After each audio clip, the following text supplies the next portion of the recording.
চলো দেখা যাক কীভাবে বর্গমূল বা স্কোয়ার রুট কীভাবে নেব। প্রথমে এই উদাহরণটাকে দেওয়া যাক। দেখো, প্রথম ডান দিক থেকে যে সংখ্যাটা দেওয়া আছে সেই সংখ্যাটা ডান দিক থেকে বা রাইট সাইড থেকে দুটো সংখ্যাকে এরকমভাবে ডিভাইড করে নেব।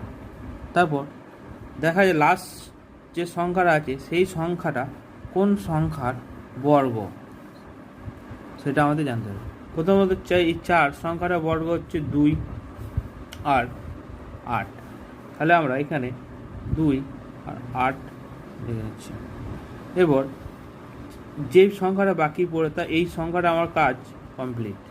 বা যে সংখ্যাটা পড়ে আছে 51, এই সংখ্যার থেকে কম বা এর কাছাকাছি কোন সংখ্যার বর্গ হতে পারে। যদি 7 দেখি তাহলে 7-এর বর্গ হচ্ছে 49। তাহলে 51 কাছাকাছি হচ্ছে 49। যদি 8 নিই তাহলে 64 হয়ে যাচ্ছে। তাহলে 51 থেকে বেশি হয়েছে। তাহলে আমরা ছোট সংখ্যাটা নেব, 51 থেকে ছোট 49, 7 7 49। এবার এই 7-এর সঙ্গে 7-এর পরের সংখ্যা অর্থাৎ 8-এর গুণ করব। তাহলে কত হচ্ছে 56। ঠিক আছে, এই 56 সংখ্যাটা এই 51 সংখ্যা থেকে বড়। যেহেতু 51 সংখ্যাটা এই 56 থেকে 51 সংখ্যাটা ছোট, সেহেতু আমরা ছোট সংখ্যাটাকে নেব। তাহলে এর বর্গমূল হয়ে গেল 72।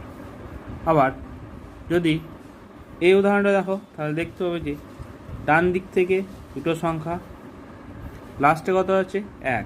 তাহলে 1 কার বর্গ শেষে আছে 1-এর আছে আর 9-এর আছে। ঠিক আছে, এবার 166 কাছাকাছি কোন সংখ্যা বর্গকে নিতে হবে। 166 কাছাকাছি বর্গ হচ্ছে 12, 12-এর বর্গ হচ্ছে 144, 13-এর বর্গ হচ্ছে 169। ঠিক আছে, 13-এর বর্গ নিলে একটু বেশি হয়ে যাচ্ছে, তাই আমরা 12-এর বর্গ নেব। 12, ঠিক আছে, 2 জায়গায় 12 নিলাম। এবার দেখব 12, এই যে 12 সঙ্গে 13 গুণ করতে, তাহলে 12 13 156। তাহলে দেখো এখানে 156টা 166 থেকে ছোট।